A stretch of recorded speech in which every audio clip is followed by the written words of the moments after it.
I can't lie. Hearing Nora's first line absolutely broke me. We buried our friends today.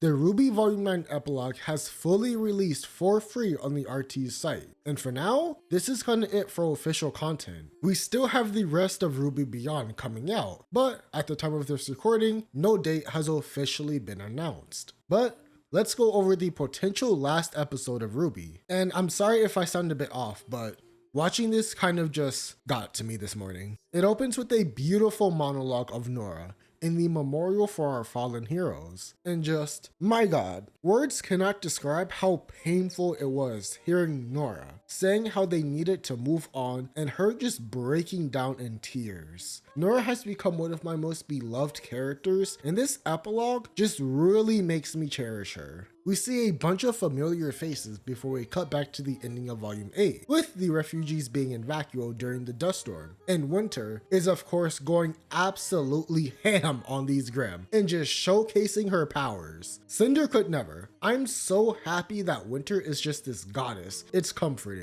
But that's not all. We get the return of Team Coffee. As it turns out, we're right outside of the city. Like, right here. That dust storm must have been really strong if they couldn't get a scroll signal this close to the kingdom.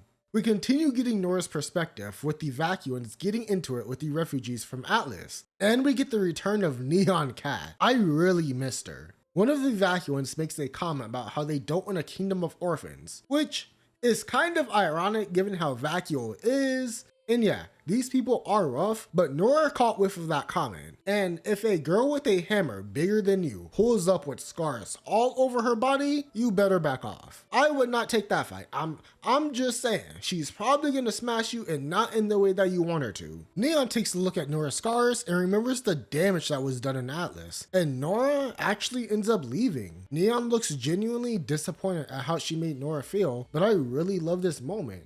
It's just more of Neon's personality as someone who isn't exactly close with our main cast. Especially when you compare her first appearance in the show to now, a lot has changed. We then cut to our main character Oscar, and this man is actually just great. He talks to Ruby about wanting her certainty, but the hard part just hits, the merge. Seeing Oscar/Osmond struggle is such a sad thing to see because you know the curse will eventually take over, and we're just slowly losing Oscar. Even now, the line between them is just so blurred. We learned that Osmond had no idea what happened to Team RWBY, and of course, with Vacuo's history, it's not like they have a lot of historical records. But disaster strikes again, and Superwoman is on the case. I really hope that nothing happens to Winter, but the death flags are just so apparent. And if she were to die, it would have to be against Salem. I can't see Cinder winning that fight against Winter at all, not when they're both at full strength.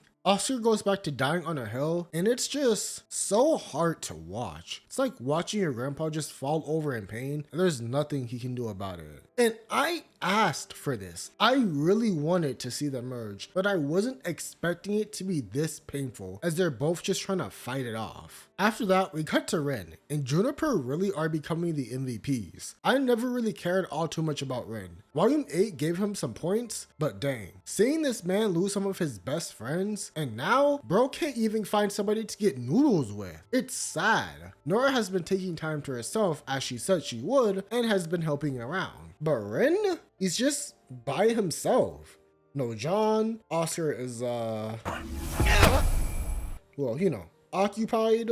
Thankfully, he gets a call from Yatsu, but it's not what it seems, and there is a breakout. Our favorite villain Tyrion is back, and you know, just killing people. Mercury is there, and they were breaking out criminals, collectively called the Crown, which are from the Team Coffee books and are finally making an appearance. I'm assuming with all the chaos, it was pretty easy for Tyrion and Merc to get in there, but if you haven't checked out the books, they're a pretty good read. And I am really happy that our heroes are official huntsmen now and not just students. Yatsu and Ren working together as colleagues is nice. Fox is here too, but he's just kinda existing in the frame. After that, we get Ren discussing on how Jean has come so far, which is true, but if you remember their last conversation in Volume 8, things got pretty heated. And while Nora and Ren were able to have a talk, Ren apologized, but the two never had a one-on-one conversation on screen. And I think it's a bit of a shame. But now we're at the point in the epilogue where we've seen most of it already. I made a video on everything previously, so check that out if you want to, but we did get some new stuff. But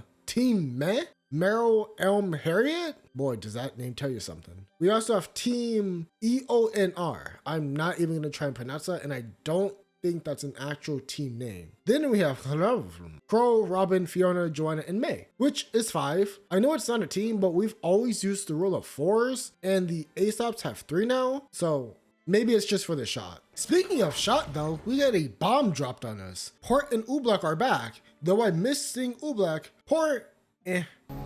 When Salem left Atlas, she came to Vale, and now there's nothing left.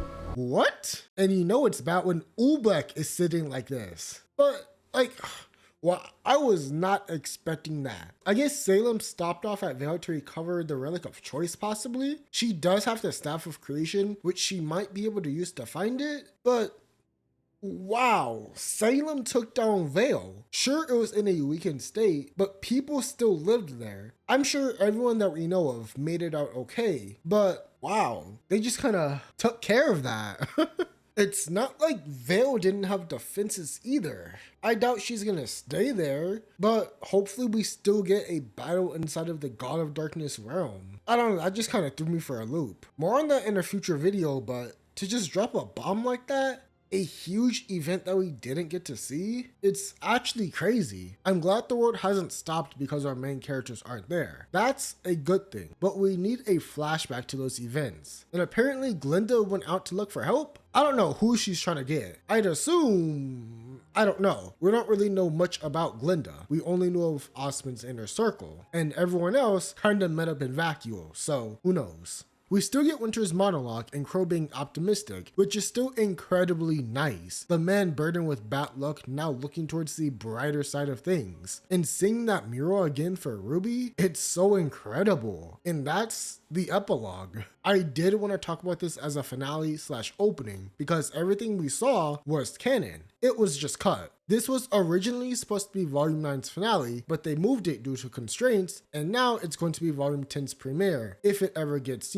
out there. And honestly, it feels so separated from the rest of Volume 9 that I'm glad to have it as the opening for Volume 10. But with how everything is, I'm glad they released it now as the finale. It just shows us the aftermath of Volume 8 while highlighting just how impactful the fall of Atlas had, not just on our characters, but the world itself, while setting up the events that have yet to come. It doesn't fulfill the story, but it leaves it on a good stopping point where it doesn't feel like a big cliffhanger happened. And honestly, things from here will change, not only in the show, but even if there is a show. Carrie is still working hard on finding a home for Ruby, and I really hope that everything goes well. But to be honest, even if the show isn't finished, I'm glad we got this epilogue. I already had my cry about the show being over, but this really does give me some closure. We still have RWBY Beyond content and a lot of cool fan works that will continue to keep RWBY afloat. But as for the main show, it truly did leave its mark, and I'm really glad it did. I couldn't be happier with what we've gotten. Flaws and all, at the end of the day, I do think RWBY is going to go somewhere, and the fanbase is so devoted that the show isn't just gonna fade away. The IP will be around for a long time, so I'm still holding out hope that we will see the continuation of this amazing series.